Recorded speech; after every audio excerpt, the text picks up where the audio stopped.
сәлеметсіздер ме, құрметті бикеш жұлдыз белгісінде туылған менің көрермендерім. Бұл сіздерге март айына арналған таро расклад болып табылады. Бірінші кезекте біз көңіл күйіңіз туралы айтатын боламыз. Бикеш жұлдыз белгісіндегі жандар, сіздерде көңіл күйлеріңіз бір мотивацияға толы болады. Қайтсам болады, пустота деуге болады, но сол мотивацияның арқасында бір жігерленіп тұрсыз. Сіз біреуге мотивация беріп, біреу жігерлеп қамшылап жатсыз, немесе сізді біреу жігерлеп қамшылап жатыр. Көңіл күй жалпы жаман емес, тұрақты, бірақ мотивация біреу бергенмен сіз оны қабылдап жатсыз, но пустота результат жоқ. Сондықтан да кішігірім ойланып жатсыз. Немесе біреуге берген мотивацияңыздың да өзіңізге сенімсіз болып беріп тұрсыз. Сол себептен де көңіл күйде ойлану бар, көңіл күйдегі тұрақсыздық. Одан кейін одан кейін ақша мәселесі. Бикештер, ақша мәселесінде сіздерде бір таңдау тұр. Бір ақша күтіп отырсыз ба, немесе таңдап отырсыз ба? Ақша күту бар жалпы. Мүмкін екі жерден ақша түсу керек. Немесе бір зат сатып алайын деп, екі нәрседе таңдауда тұрсыз. Немесе екі жерден ақша түсу керек, соның қайсысы бірінші түседі деп күтіп отырсыз. Немесе төлейтін 2-3 түрлі несиелеріңіз бар, соның қайсысын төлеймін деп таңдауда тұрсыз. Жалпы бұл ақша сізде таңдау, кез келген нәрсенің. Бір нәрсе сатып алайын деп таңдап отырсыз, немесе ақша қашан түседі деп екі жақтан түсетін ақшаны күтіп отырсыз. Біреуден қарыз күтіп отырсыз, немесе біреуге қарыз берейін деп ойланып, екі ойлап отырсыз.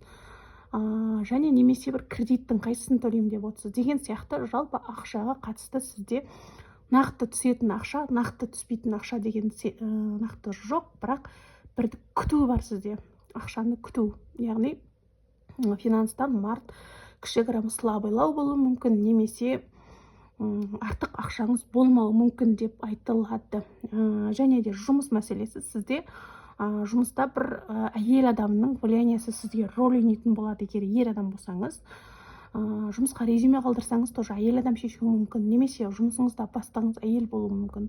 Немесе отбасыда сізде енді семейный бизнес болатын жағдай болуы мүмкін. Отбасыда тоже әйеліңіздің влияниясы рөл ойнайды. Немесе сіздің жұмысыңызға әйеліңіз қарсы, әйеліңіздегі жұмысыңыздағы бір заттар әйеліңізге ұнамайды деген сияқты.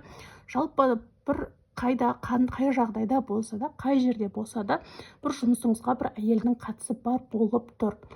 Ал егер сіз әйел адам өзіңіз болсаңыз, сіз өзіңіз осы рөлде тұрсыз. Яғни жұмыста сіз главный болуыңыз мүмкін, сіздің қолыңызда барлығы. Немесе үйде тоже главный болуыңыз мүмкін, сіздің қолыңызда деген сияқты. Әйел адамның қолындағы тұрған билікті көрсетеді бұл жұмыс. Және денсаулық мәселесі. Сізде бір денсаулықта жауап күтіп отырсыз. Мүмкін сіз тексерілуге бір жерге анализ тапсырып кеттіңіз, соның жауабын күтіп отырсыз. Немесе денсаулығыңыздың тексертейін деп отыруыңыз да мүмкін. Жалпы денсаулығыңызға кішігірім уайымыңыз бар, бірақ қалай екен, нақты екен, соның шешімін күтіп отырсыз. Немесе денсаулығыңызға қатысты бірнеше сұрақтарыңыз бар, қалай болады екен деп уайымдауыңыз да мүмкін. Жалпы бикеш белгілері, бұл ай сіздерде кішігірім қолайсыздықтар болады. Сіздерге карта совет айтады. Ақшаны күтіп отырсыз, күткен ақшаларыңыз мүмкін түспей қалуы да мүмкін. Сол үшін қолдарыңыздағы бар ақшаны барынша сақтаңыздар, страховкада ұстаңыздар. Және қатты переживать етіп, қатты шаршаудың, қатты қиналудың қажет жоқ. Жұмысыңызда біреу приказ беруі мүмкін деген сияқты. Барынша өздеріңізді ұстаңыздар, себебі ол сіздердің денсаулықтарыңызға әсер етуі мүмкін. Денсаулықтарыңыз уже сіздердің 50-50 деп тұрған сияқты. Желательно витаминдер, дәрілер, стресстен шығатын бір сондай заттар ішіп, сондай нәрселер істеңіз. Және бикештер сіздерге бұл айда айтады, жалпы мотивацияға, өтірік сөзге деген сияқты сырттай күліп өзіңізді алдамаңыз, қалай бар солай жүріңіз деп айтады.